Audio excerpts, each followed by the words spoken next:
आपको पता है H1B में who is the beneficiary? 73% almost Indians get the H1B visa. That makes around 320,000 people every year. उसने बोला यार ये भारत से इतने सॉफ्टवेयर प्रोग्रामर क्यों आ रहे हैं?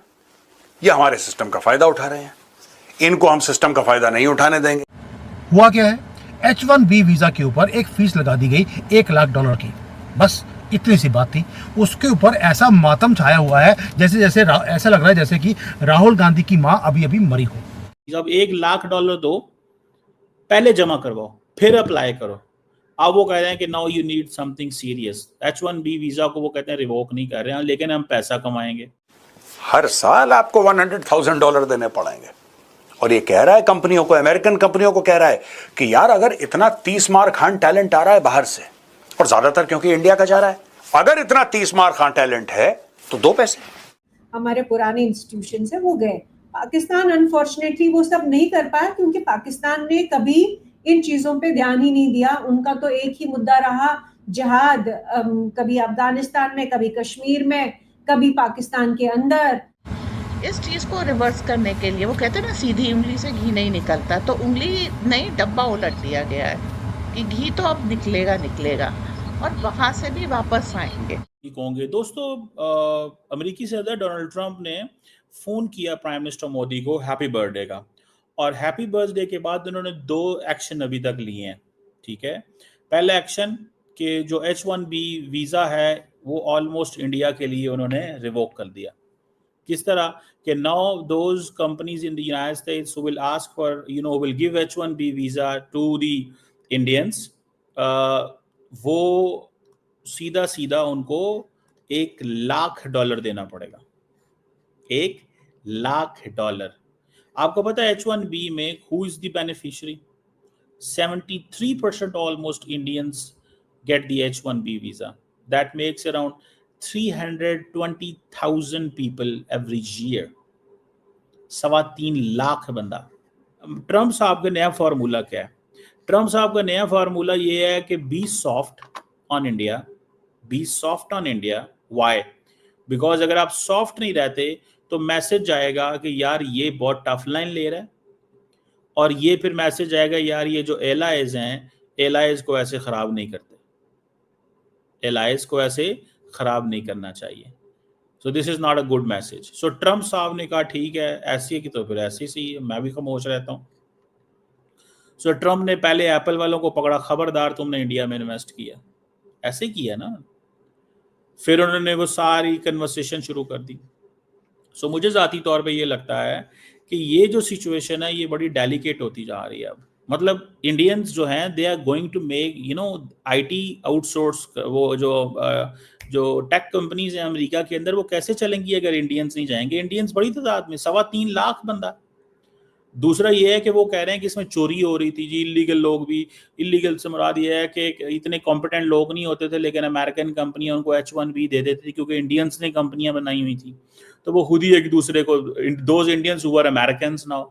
अब अगर प्रेसिडेंट ट्रम्प जो है H1B में बहुत बड़ा एक स्टम्बलिंग ब्लॉक डाल रहे, बैरियर डाल रहे हैं कि वो हर एम्प्लॉयर जो इंडियन को नहीं, जो भी H1B वीजा पे एम्प्लॉइज ला रहा है, वो किसी भी कोने से हो दुनिया के, लेकिन ये बात सच है कि इंडिया के सबसे ज्यादा बच्चे जो है H1B वीजा का फायदा उठाते आ रहे हैं, क्योंकि जैसा मैंने कहा हमारी एजुकेशन सिस्टम इतनी रोबस्ट थी, साउंड थी कि हम बच्चे भेज सके। IIT IIM जो है हमारे पुराने इंस्टीट्यूशन से वो गए पाकिस्तान। अनफॉर्चुनेटली वो सब नहीं कर पाया क्योंकि पाकिस्तान ने कभी इन चीजों पे ध्यान ही नहीं दिया। उनका तो एक ही मुद्दा रहा जिहाद, कभी अफगानिस्तान में, कभी कश्मीर में, कभी पाकिस्तान के अंदर, और उन्होंने इस्लाम और जिहाद के नाम पे अपने आप को बर्बाद किया। तो इंडिया की जो जितनी भी इंटेलेक्चुअली मैं कहूँगी कि जो इंटेलिजेंट मेरिटोरियस सेगमेंट है, वो अगर वापस आता है तो इंडिया के लिए आज की डेट में बहुत मुश्किल नहीं है कि उनको अकोमोडेट करना, उनको एडजस्ट करना। इनफैक्ट हमारे लिए बहुत अच्छा होगा कि टैलेंट वापस आएगा, और टैलेंट जो इनोवेशन लाएगा, जो उनकी ट्रेनिंग है, जो एक्सपीरियंस है, जो एक्सपर्टीज है, वो इंडिया में वो काम आएगी। उससे हम जो चाहते हैं कि आईटी इंडस्ट्री तो ऑलरेडी है इंडिया में, लेकिन एआई की जो इंडस्ट्री में जहाँ पे हमें वो ह्यूमन रिसोर्स चाहिए, उससे काफी फायदा हो सकता है। हम ऑलरेडी चौथी लार्जेस्ट इकोनॉमी है हमारे पास, हम $4 ट्रिलियन की इकोनॉमी ऑलरेडी है। तो हमारे लिए कोई मुश्किल नहीं है, हम लोग भिखमंगे नहीं हैं पाकिस्तान की तरह कि $3 बिलियन के लिए ऐसी डिफेंस डील करें जिसमें अपने आप के लिए आफत ही लाएंगे। हमारा इंडियन मीडिया की जब मैं सारी न्यूज़ देखता हूँ, मेरा सर चकरा जाता है, ये कर क्या रहे हैं। हुआ क्या है, H1B वीज़ा के ऊपर एक फीस लगा दी गई $1 लाख की, बस इतनी सी बात थी। उसके ऊपर ऐसा मातम छाया हुआ है जैसे जैसे ऐसा लग रहा है जैसे कि राहुल गांधी की माँ अभी अभी मरी हो और ये मातम मना रहे हो उसका। अब आ जाते हैं 1 लाख की फीस के ऊपर। ये तो सबसे पहली चीज़ क्या है कि इसने इंश्योर कर दिया कि केवल जेन्युइन लोग आएंगे, क्योंकि ये कॉस्ट टू कंपनी है, ठीक है। और कॉस्ट टू कंपनी मतलब कंपनी अपना नुकसान करा के, वो तब जब अमेरिका में शेडिंग चल रही है। आप कभी सुनते हैं गूगल ने 6,000 निकाल दिए, कभी किसी कंपनी ने 12,000 निकाल दिए, तो शेडिंग चल रही है वहाँ पर। यूएस इकोनॉमी डेब्ट रिटर्न है, उनकी स्टॉक प्राइसेस भी फ्रोजन है, डॉलर आर्टिफिशियली इन्फ्लेटेड है। ऐसे समय में अगर कोई $1 लाख दे करके, फी दे करके किसी पर्सन को ले आ रहा है, it has to be super duper genuine. Casually आप इस चीज़ को नहीं ला सकते।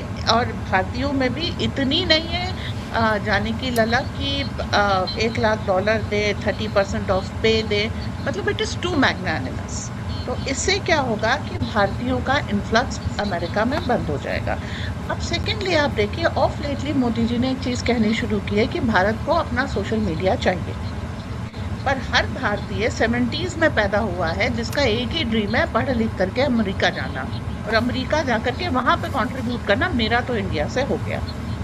इस चीज़ को रिवर्स करने के लिए, वो कहते हैं ना सीधी उंगली से घी नहीं निकलता, तो उंगली नहीं डब्बा उलट दिया गया है कि घी तो अब निकलेगा निकलेगा, और वहाँ से भी वापस आएंगे। दोस्तों, अमेरिका से एक बड़ी खबर सामने आई है। राष्ट्रपति डोनाल्ड ट्रंप ने H1 वीजा को लेकर ऐसा कदम उठाया है जिससे भारतीय आईटी सेक्टर और टेक्नोलॉजी प्रोफेसर के बीच हलचल मचा दी है। नई घोषणा के मुताबिक अब H1 वीजा के आवेदन शुल्क को एक मुश्त बढ़ाकर $1 लाख कर दिया गया है। जी हाँ, इतनी बड़ी रकम अब नए एप्लीकेशन को चुकानी पड़ेगी। यह नियम आने वाले वीजा लॉटरी सत्र से लागू होगा। हालांकि राहत की बात यह है कि पहले से वीजा धारकों या उनके रिन्यूअल पर इसका असर नहीं पड़ेगा। यानी जो लोग पहले से अमेरिका में काम कर रहे हैं उन्हें तुरंत कोई दिक्कत नहीं होगी। व्हाइट हाउस ने साफ किया है कि यह फैसला सिर्फ नए आवेदन पर लागू होगा और न तो यह हर साल का शुल्क है और न ही पुराने केस पर कोई अतिरिक्त बोझ डाला जाएगा। लेकिन बड़ा सवाल यह है कि जब इतनी भारी रकम फीस रखी जाएगी तो क्या भारतीय कंपनियों पर और युवा प्रोफेशनल अब भी इस वीजा की दौड़ में शामिल हो पाएंगे? विशेषज्ञों का कहना है कि यह कदम अमेरिका के टेक सेक्टर को सुरक्षित करने की कोशिश है, लेकिन भारत और अमेरिका के बीच रोजगार और टेक्नोलॉजी सहयोग पर इसका असर साफ दिखाई देगा। यानी आने वाले समय में H1 वीजा जो लाखों भारतीय युवाओं का सपना है, शायद और भी मुश्किल और महंगा साबित हो सकता है। तो दोस्तों, इस वीडियो के बारे में आपकी क्या राय है हमें कमेंट में जरूर बताएं, और ऐसे ही सटीक न्यूज देखने के लिए हमारे चैनल जिसका नाम है राहुल न्यूज 24 को सब्सक्राइब जरूर करें।